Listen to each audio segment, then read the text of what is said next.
te perguntar é que você vem de uma época que teve uma efervescência de movimentos sociais, que foi o que você falou mesmo, que te estimulou a você estar criando os seus cartoons e tudo mais, charges. Você acha que com essa queda de movimentos sociais dificultou um pouco a abordar novos temas, ou a política nunca tem isso? Não, não tem de jeito nenhum, principalmente porque o Brasil é uma piada pronta, né? Essa coisa da direção, é que nem diz o José Simão, né? O país da piada pronta, qualquer coisa assim, né, que ele fala. E é isso mesmo, não esgota temas, né? Cada coisa absurda assim, que você vê e tal. É até difícil, porque a piada, né, você só transporta para o papel aquilo, por exemplo, em se tratando de humor, de charge, de tiras em quadrinhos, né, quer dizer, não esgota.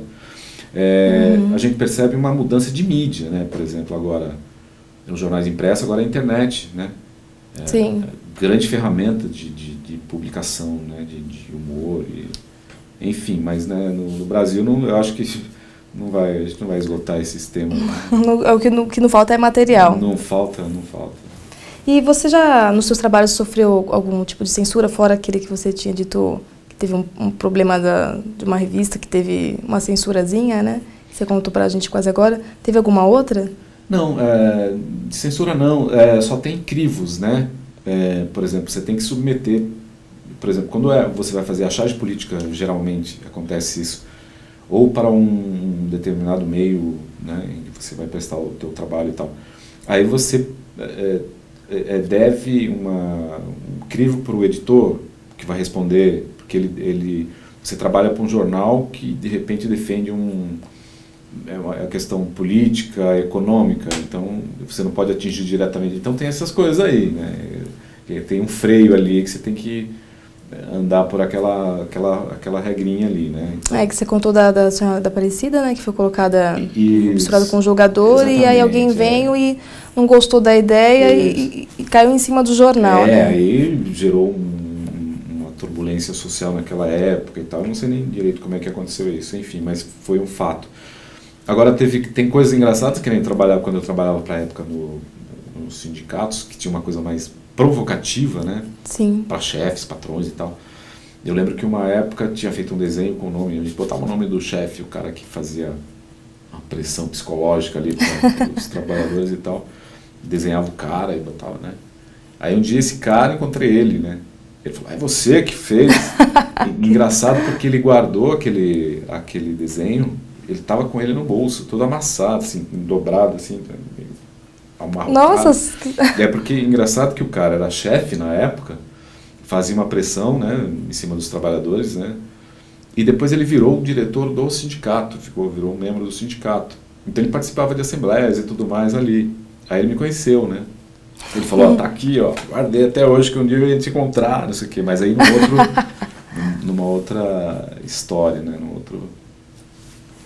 E, Gilmar, a gente percebe que na área de desenho, assim, de cartoons, chargistas, poucos são registrados em carteira, né? Tem os benefícios de um CLT. Você acha que isso é em todas as áreas mesmo? Isso é geral? Não tem essa possibilidade? E se isso prejudica a credibilidade né, na área? Então, por exemplo, na minha realidade, que é o que a gente estava falando, para o desenho de cartoon, de charge, ilustração para a imprensa, seja ela revista ou jornal impresso, tem enquadramento dentro do Ministério do Trabalho que é de jornalista, né? Eu, por exemplo, tirei a MTB de jornalista, então tem uma profissão de jornalista e ilustrador, na categoria de ilustração.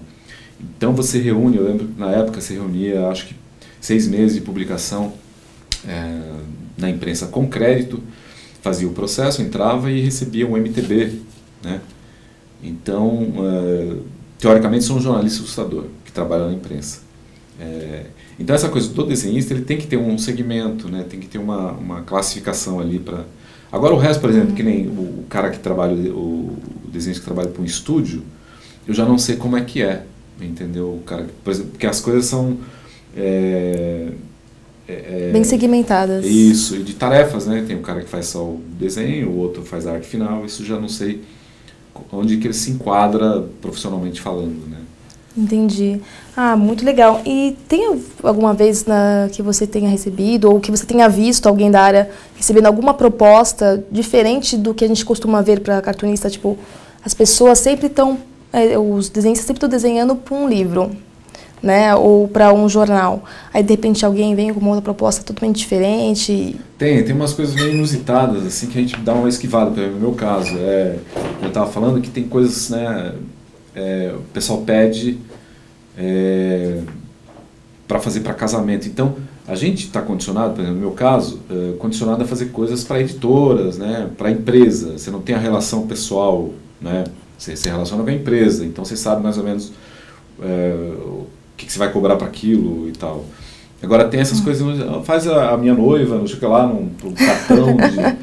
Cara, é muito estranho, como é que você vai fazer isso? E outra coisa, tem uma coisa pessoal ali, né? Como é que você vai retratar a noiva do cara? E o cartoon é uma coisa... Ele fala, não, eu quero uma coisa bem escrachada, não sei o que. Mesmo assim, você fica com um freio na mão, né?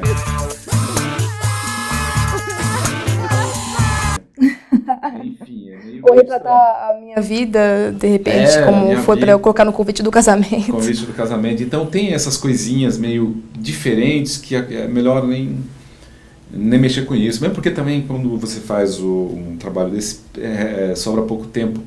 Eu costumo dizer que o desenho é um trabalho operário, você tem que meter a mão na massa, porque senão não sai, entendeu? E essa coisa da criação das tiras em quadrinhos ali, tem dias críticos que você sente um blefe, né?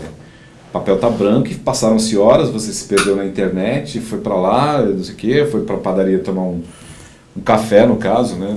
Chá também tem na padaria, mas enfim, normalmente é um café.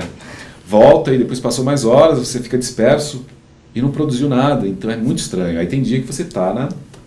Então é mais ou menos assim.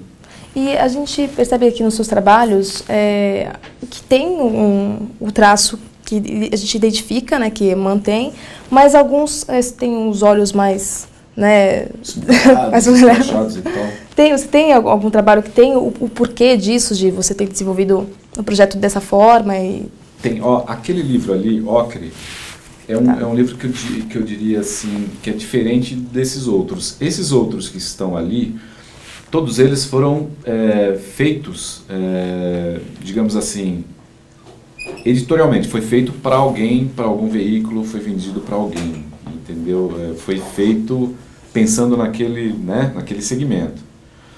Esse Ocre aqui, por exemplo, pode até ver o desenho, eu acho ele diferente do resto. É uma desconstrução do desenho, é uma coisa meio esquisita, né? Já era esquisito aqueles desenhos dos outros, esse aqui ficou mais estranho ainda. Por quê? Porque foi um objetivo, um projeto de fazer uma coisa pessoal. Eu lembro que todo dia antes de fazer qualquer coisa, de manhã cedo, fazia uma tira dessa.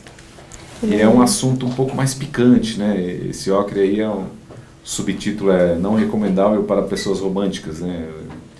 Eu estava a fim de mexer com essa coisa da relação homem-mulher, com umas coisas um pouco provocativas, sexualmente falando, entendeu? Bem exclusivo, então, o trabalho. Que legal. E, só que eu te perguntar, às vezes vê muitas coisas assim na área, não todo mundo isso acontece, né? Mas, às vezes, ele desenvolve um trabalho, compartilha com alguma pessoa ou de uma empresa, uma conversa informal, e às vezes vaza, ou alguém copia o projeto. Já aconteceu uma coisa parecida com você ou não? De copiar, acho que não. Assim, de usar, acho que não. Tem muitas coincidências, assim, que você percebe que é coincidência, sabe? De pensar a mesma ideia, por exemplo, principalmente em charge política, né? Porque o cara foi caçado hoje, não sei o que lá, e fica meio limitado aquele... Então, a mensagem às vezes coincide. Coincide. Aí você percebe que existe uma coincidência ali naquele trato, porque a gente já tem mais ou menos uma mecânica como desenvolver isso, né? Digamos assim.